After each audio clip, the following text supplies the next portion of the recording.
welcome back to Divine Miracles. I'm Miracle. So today's video is going to be very deep. I'm trying to keep it short and sweet. I don't want to break an hour probably. If you don't want to watch this hour-long video, I get it. Honestly, an hour. But it might not even be an hour. So we don't know. We don't know. It might be less than an hour. But when I originally told this story, it was almost 2 hours. So let's see what happens. So I want to be comfortable for this video. You guys are my new people. So I'm gonna just, yeah. Okay. So this video is my testimony on how I came to God. So a lot of people look at me and they think that I've been Christian my whole life, that I'm not that I'm perfect, because I'm not perfect, nobody's perfect, but a lot of people just think a lot of great things about me, which is amazing. I appreciate it, thank you. But it is not always the way that I was. So I became Christian about 4 years ago on Valentine's Day, which is a little crazy. 4 years ago on Valentine's Day. And yeah, I've been Christian for 4 years. But before that, my life was very hectic. I became Christian at 14 years old. I'm currently 18. How do I start this? Okay. So, before I was Christian, I had depression, anxiety. I was an alcoholic. I was a lesbian. God really did a lot. It's all shout outs to God. He really did some things. He really did a lot of things. And I was also bullied my whole life. So, where do we start? So, I started getting bullied from when I was 5 all the way until I was 14 years old. 5 to 14, yeah. That's what seems about right. I was bullied from when I was 5 to when I was 14. I was bullied about multiple things. I was bullied about my teeth. There was a time where my 2 front teeth were missing. Everybody bullied me for it. I don't know if you heard. People think they're so cool with their cars anyways. So, yes, I was bullied for my teeth. I was bullied for my hair texture. I was bullied for the way that I spoke. I was bullied for the way that I acted. I was bullied because I was smart. Not a lot of people know this about me, but I was very smart. I had a 3.9 GPA from a very, very young age. And I even got, when I graduated in 4th grade, I got a certificate from the mayor, being one of the top 10 smartest 4th graders in all of New Jersey. I never missed honor roll. I am a very smart person, but I don't say it to brag about myself. I'm just saying it as a fact. And a lot of people, I always had to dumb myself down wherever I went, because at my young age, not everybody would understand me. And they just didn't like that they weren't like me. They didn't like that I wasn't like them. And they just bullied me for it my whole life. And sometimes even my family would bully me. Not like my mother, my father, not like them, but my general family, just family. They used to bully me as well. They used to tell me that I was too skinny, so that if I didn't eat, I would die. And then they also told me that I was too fat, because there was a time where I was fat. And they told me that I was too fat, and if I didn't stop eating, I would die. So when I was a little girl, I was just hearing all these things, and I'm like, oh yeah, I'm gonna die. There's no point for me living my life if I'm just gonna die. It was really bad, because I was a little girl, I was very innocent, so I thought I was genuinely gonna die. These people were telling me I was gonna die, and I was like, oh, I'm gonna die. I'm gonna die. And people at school tell me that I was ugly. I was like, so I'm gonna die and I'm ugly. I'm ugly and I'm gonna die. And I'm not worthy. And I'm not worth it. And I'm terrible. And I'm the most ugliest, stupidest human being ever. I generally believe these things. And my mother raised me not to believe in bullying. That if people try to say something about you, okay, ignore it. But I never ignored it. I don't know. And my mother always raised me to ignore it. It doesn't mean nothing. I'm amazing. My mother always told me growing up, I'm amazing, I'm beautiful, this. And I just like all these people telling me contrary, and I just believed it. And these things really affected me. Like when I turned I remember that once I got to 5th grade, like I didn't believe in God, but I knew there was a God. So I would just be like, I remember when I got to 5th grade, when I graduated 4th grade, I remember that I went home and I was bawling my eyes out, crying and bawling my eyes out, crying. And I said, God, if you're real, thank you, because I am alive today. Because I genuinely did not think that I would make it over the age of 10 or even make it to 10. I thought I was going to die. It was really bad. It was really bad. I went through a lot. Then, yeah, so then I grew up just listening to all the bullying. And then I was still always grateful that I made it to another age, another birthday. I just grew up to all the bullying.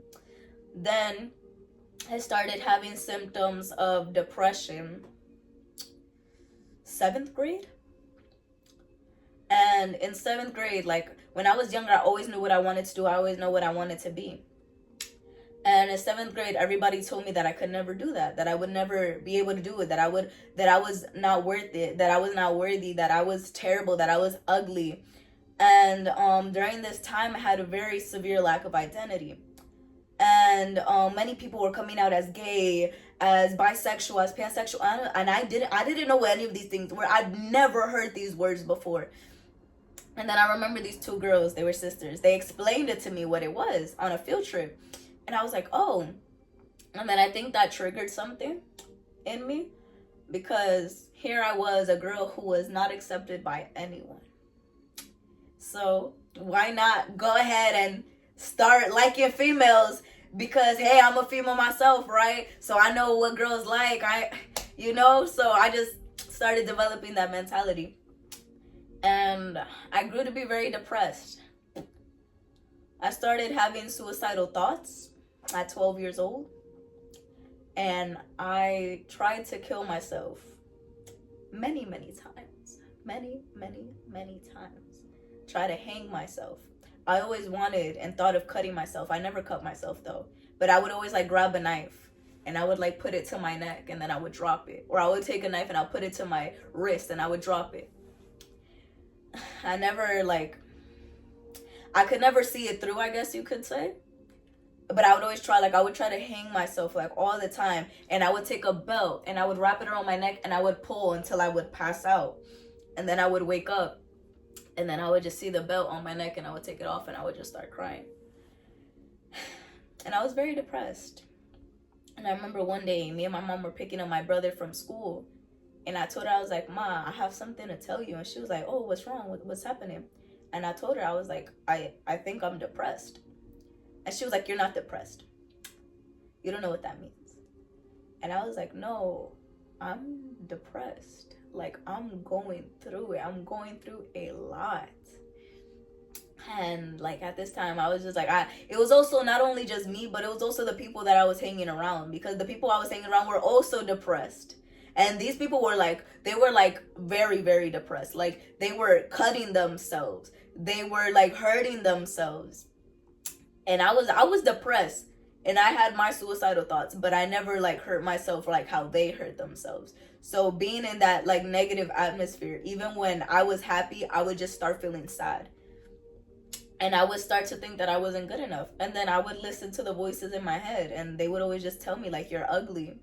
You're smart. No, you're stupid. Nobody wants to be your friend. Nobody likes you. Nobody's ever gonna like you. Nobody's ever gonna love you. If you don't kill yourself today, then that's it. And I was very depressed. And it got to a point where I even wrote my suicide letters. I wrote my suicide letters. I wrote everything. I wrote how I felt. I wrote what was going on. I wrote that I killed myself and that I was going to kill myself, that I wasn't sorry for it. It was a lot. It was very deep. It was very deep. I went through a lot of things. And then one day, it was during COVID. I was in 9th grade. One day, I was feeling very anxious, and I was having a lot of stomach issues, like actual health problems because of my anxiety. And I was going to the doctors, and nothing was physically wrong with me, but they saw that it was the anxiety that I was experiencing. And because I was feeling that anxiety, I missed a lot of classes and had to keep going in and out of the hospital. So my little idiot self back then, I decided to write an email to my teachers saying that I apologize that I couldn't make it a class, because I've always been a studious person. Like, even though I was depressed, you would have never been able to know. Because many people, when they're depressed, they stop. Like, if you're in school, you stop doing school, you stop being attentive, you would have never been able to know that I was depressed. I was depressed from when I was 10. Oh, well, I started having symptoms of depression when I was 10. I started being depressed and suicidal when I was 12. I became, suicidal when I was 12, and I tried to kill myself more than 23 times in 1 year. I remember that. It was a very hectic year. And I wrote to the teachers, and I told them like, hey, I apologize for not being in class. I've been having a lot of health issues due to anxiety. And one of the teachers cared about me so much, and they loved me so much, that they emailed the school. And the school called me. It was a counselor. I'll never forget that counselor, because she destroyed my life. But well, that's what I thought. I thought that she destroyed my life, but it was actually for my greater good. And she called me. And yeah, she called me, and we were speaking. She was asking me like how I was. And because nobody ever listened to me. Nobody ever gave me attention like that. Nobody ever wanted to know how I was feeling. So to have a professional, I was just like, oh yeah, let me just sprinkle my life in her. Let me just sprinkle my life and all the things that I'm going through. Let me just sprinkle it on her. And I told her everything I was going through. And I told her that I was depressed. I told her that I was suicidal. She was like, oh, do you want to kill yourself? I said, yes. She said, how would you do it? And I said, I would do it in a way that's not painful. I remember exactly what I said to her. I told her I would do it in a way that wasn't painful. I would take pills, and I would just take thousands of pills until I pass out. And I wouldn't take a knife. I wouldn't shoot myself, nothing like that. I would just die. And everything will be right, and I'll just be dead, and nobody will miss me, and everything will be great in life. And that day, she told me, she was like, I have to speak to the authorities. And I begged and I cried for 20 minutes on the phone with her, begging her not to tell my parents, begging her not to tell the authorities, begging, crying my eyes out. I begged her so hard not to. And she did. And of course she had to, because I'm currently studying to become a children's psychologist. So I understand. I now forgive her. If you're watching this, probably not. But if you're watching this, I forgive you. Because you did it for the greater good. You did it, and I'm still alive today because of you doing your job. Because you did your job, I'm still alive today. Because God had grace with me, I'm still alive today. So thank you. And it was tough. And then she called my parents. And my parents, they were in a stage of denial, as one gets. Like, you would not want to hear that your child is depressed. And so nobody wants to hear that. Nobody wants to hear that.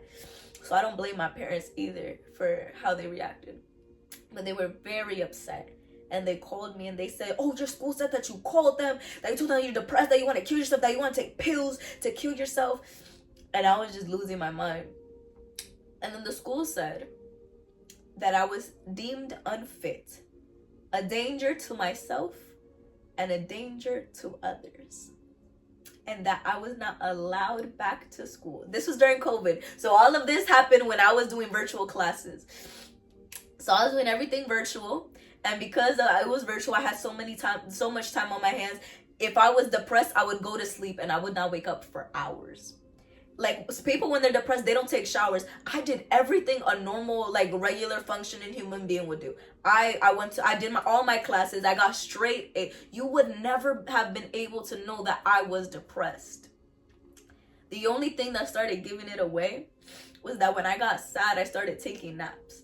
And I was a person that could never be able to take a nap.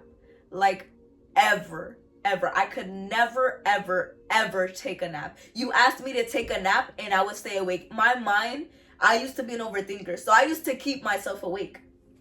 So I had insomnia since I was 5 years old until I was 14. I had insomnia. I could never sleep. I would just stay up. I would just stay up. And my mind was just on repeat. Repeat. It would never shut off.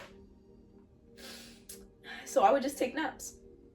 And that's when my parents started to notice. And I would just start to take naps. And it was not just like one regular nap. It would be one nap for like 4 hours.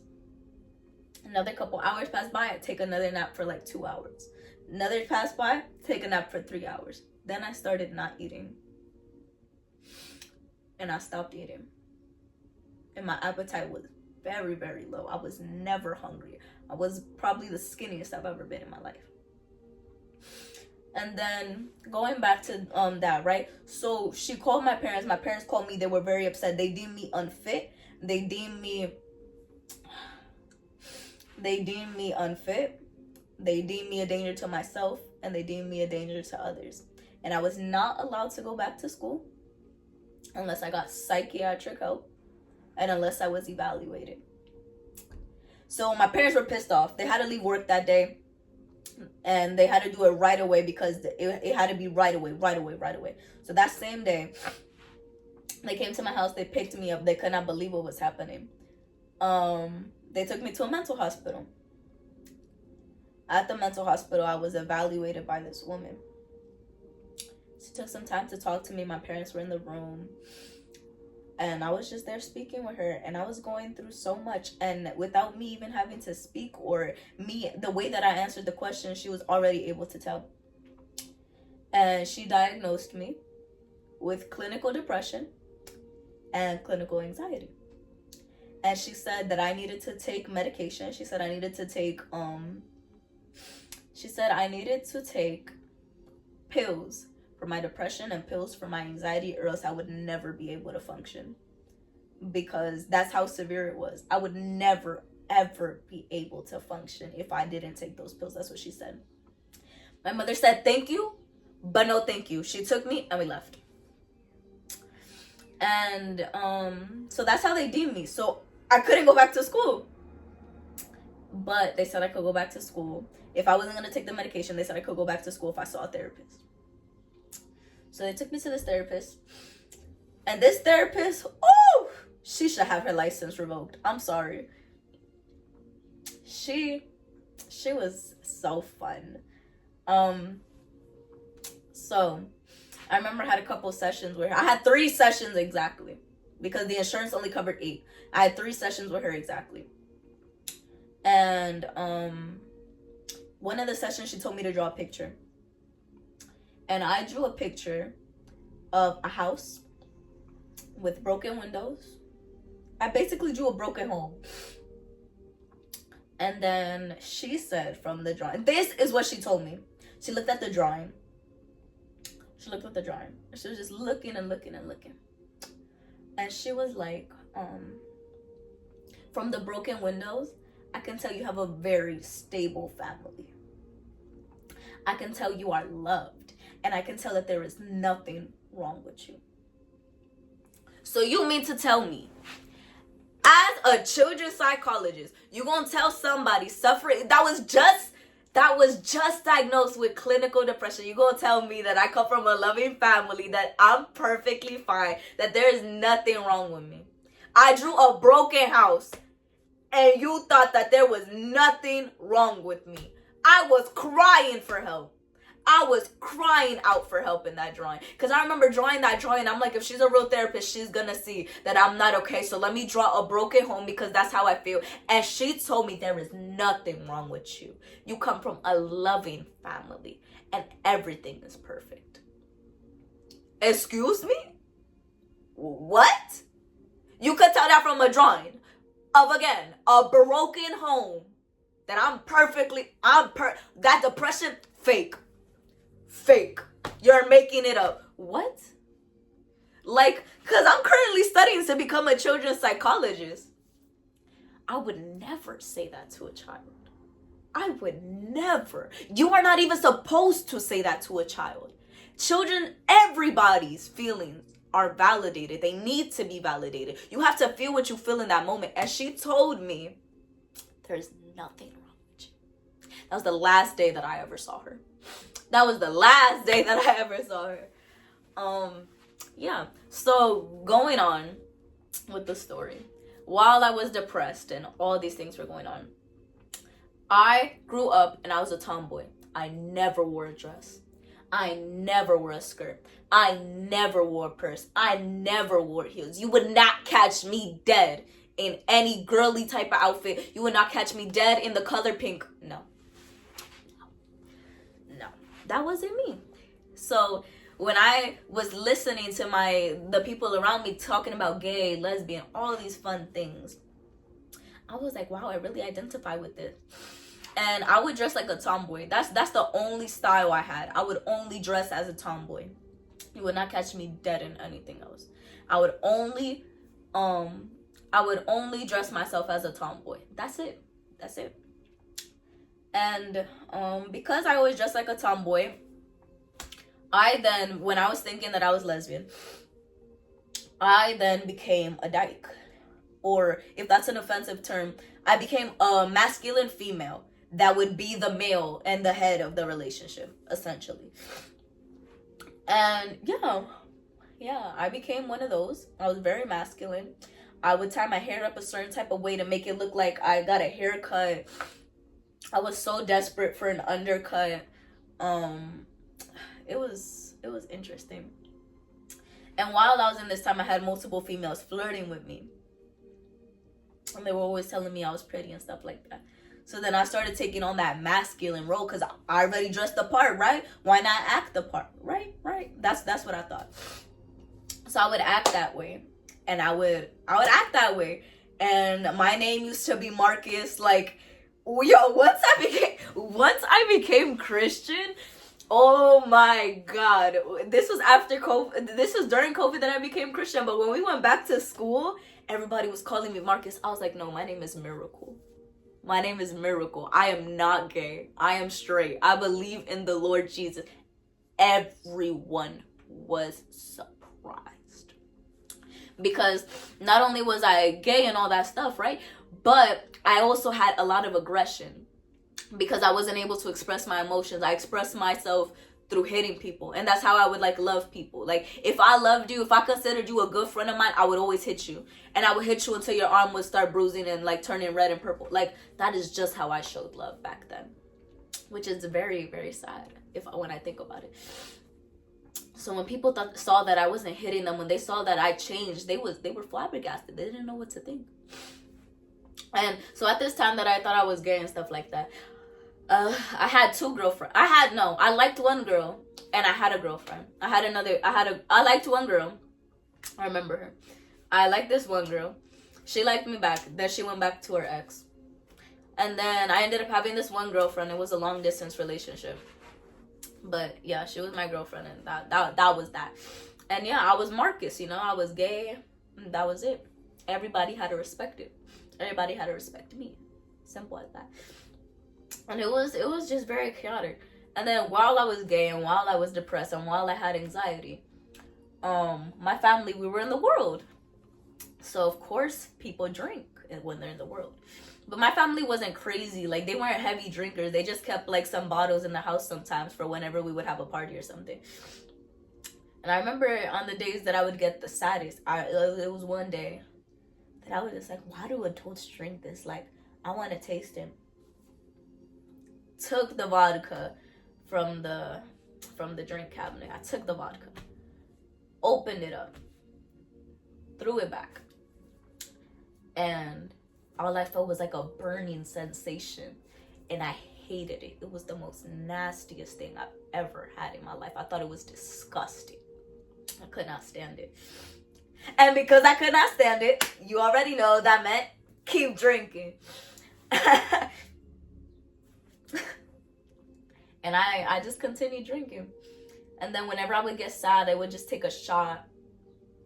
Or I would just drink half the whole bottle. And my parents would never notice because if I finished the bottle, I filled it up with water. You see, yo, kids are crazy. That's why you gotta keep an eye on your kids. Kids are crazy. And yeah, like, and then when I would get really, really depressed, I would have parties by myself or with my brother. And we would just like dance and we would vibe. We listen to crazy music downstairs. And then when my brother would leave, I would take the bottle, throw it back, shot. Then I remember during COVID, during the virtual classes,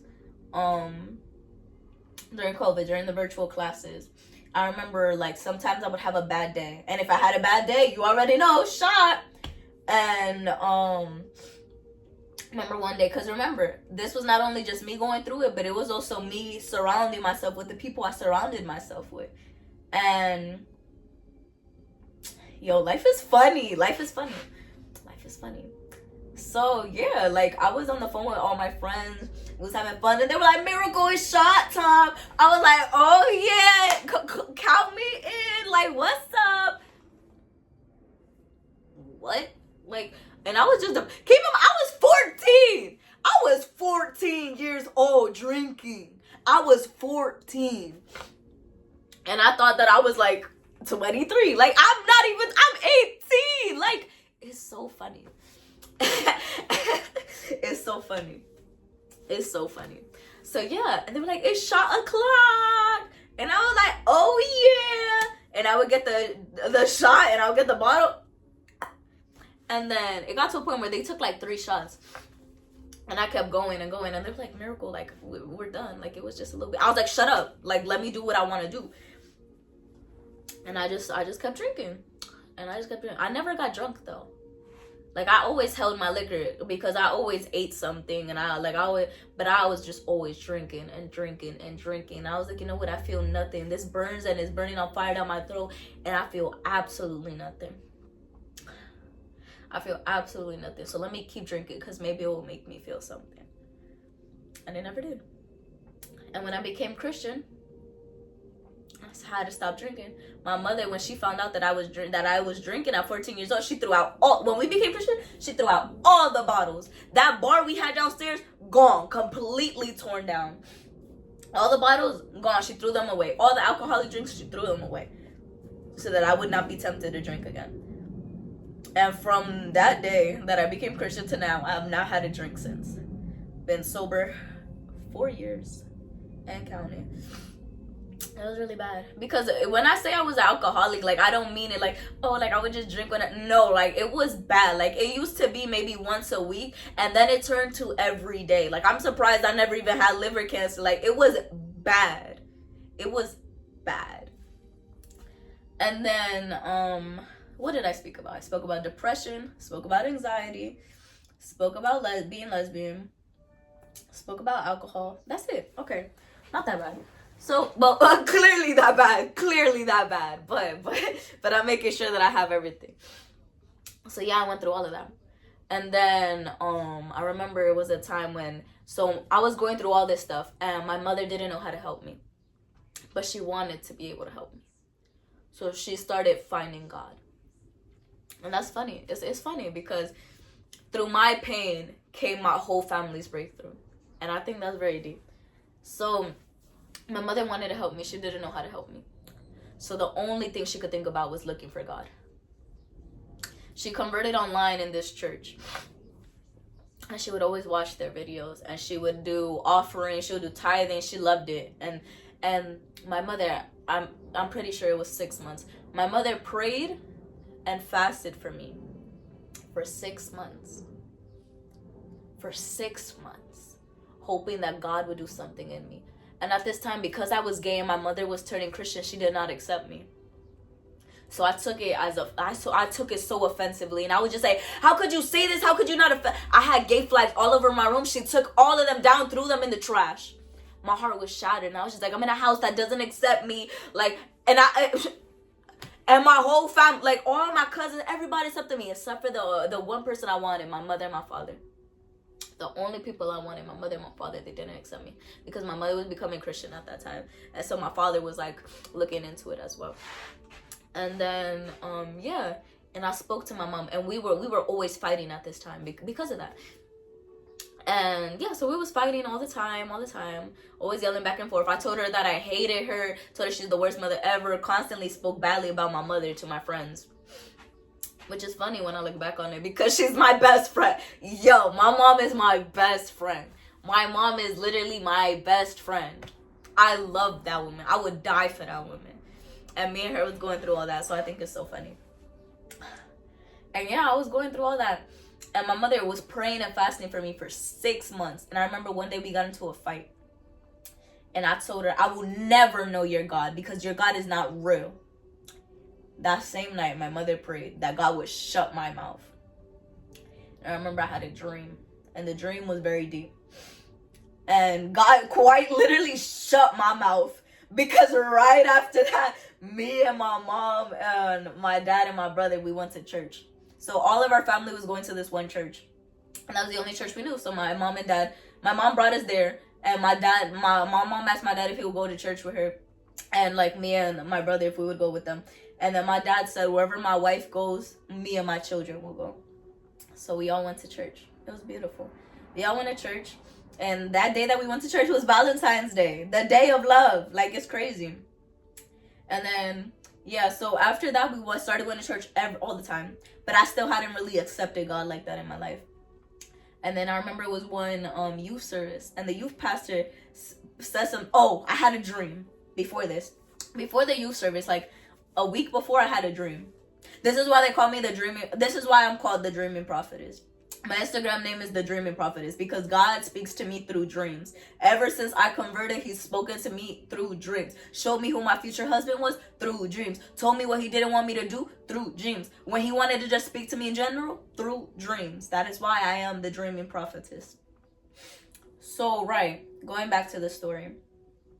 I went through a lot, right? So then I had a dream. And in this dream, I was in a church.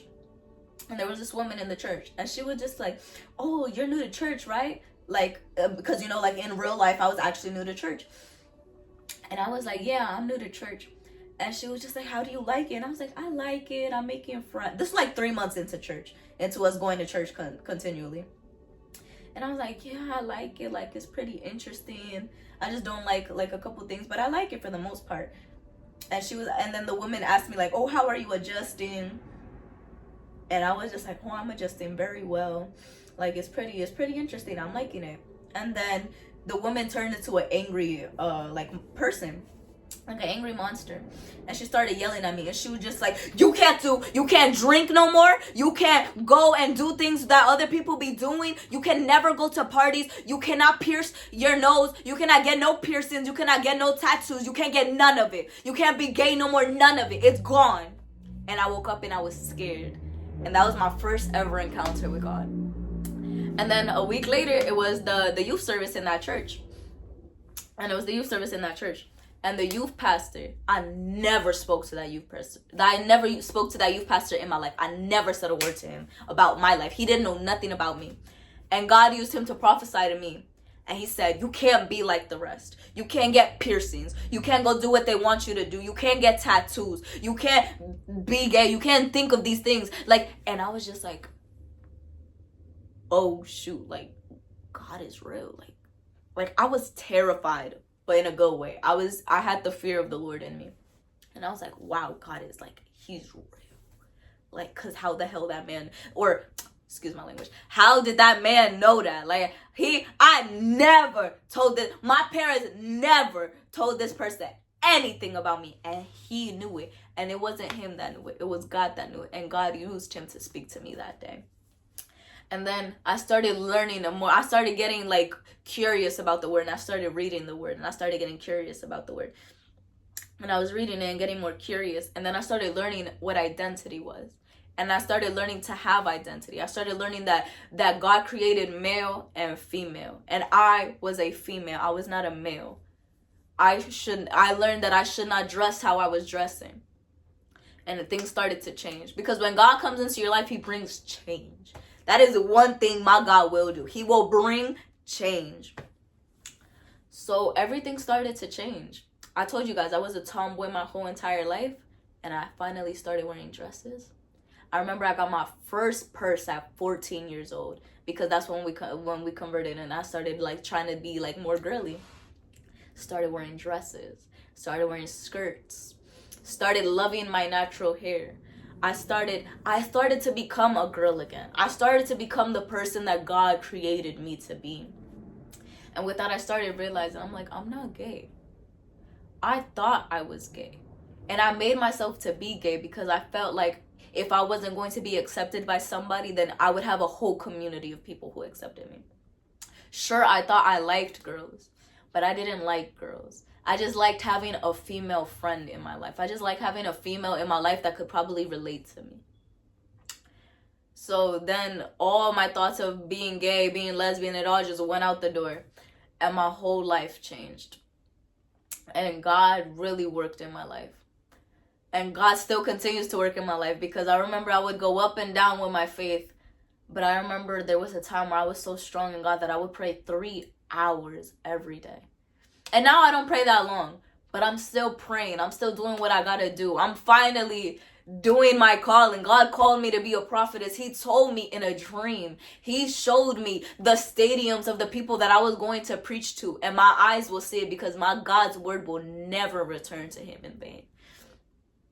So I went through all of that, and I would always cry, and I would always go through it, and I always thought that I was gonna die. I never thought that I was gonna live. I never thought that I was gonna make it to where I am today. And here I am using my testimony to help somebody else. Here I am using the things that I went through, the things that I experienced, to help somebody encounter the Lord. I've started my ministry through making videos on Instagram. I'm now in my real ministry working with children. God has granted me a job where now I'm going to be a teacher. And I'm just so grateful. I'm just so grateful, because God always called me to work with children. And because of that terrible experience I had with that one therapist, I'm now going to be a children's psychologist. And I'm now going to help other people. I'm now going to help other children know that it's okay to not be okay. And I'm going to be able to help them feel better. Not only that, but I'm Christian. So I'm going to help them through a Christian perspective, because it's not going to be me that's helping them. It's going to be God that's helping them. They're going to tell me their problems. I'm going to pray. God going to be like, you got to help them and tell them this. And that specific thing He's going to tell me to do is going to impact their lives. And it's just truly so beautiful what God does. It's so, like, God works in mysterious ways. Because when I tell you, I would never thought that I would have been 18 years old. I never thought I would make it to see the day. And I made it to see the day. God is so beautiful. God is truly so beautiful. Like, that's really my Father, for real. And everything I have in life, I owe it to Him. Because he's the one that saved me He's the one that loved me when I didn't love myself. I knew I was going to end up crying. But, yeah. So that is my testimony. If my testimony helped you in any way, shape, or form, please comment. Let me know. Because I need to know what God is doing. Because now I know that everything I went through was not for me, but it was to help somebody else. So if this video helped you, thank you. Thank you. And I thank God for letting me go through that to be able to help you. Because I would do it again. If I have to go through something to help somebody else, I would do it again. If what I'm going through is going to help represent Christ in somebody's life who had Him misrepresented to him, then thank you. So thank you for watching today's video. It's pretty deep. I was under an hour. Glory be to God. It was under an hour. So it won't be too long. It's still pretty long, but it won't be too long. So yes. God bless you guys. I hope this video impacted you. I hope this video touched you. And I just hope that you're able to receive. So thank you. Bye, guys.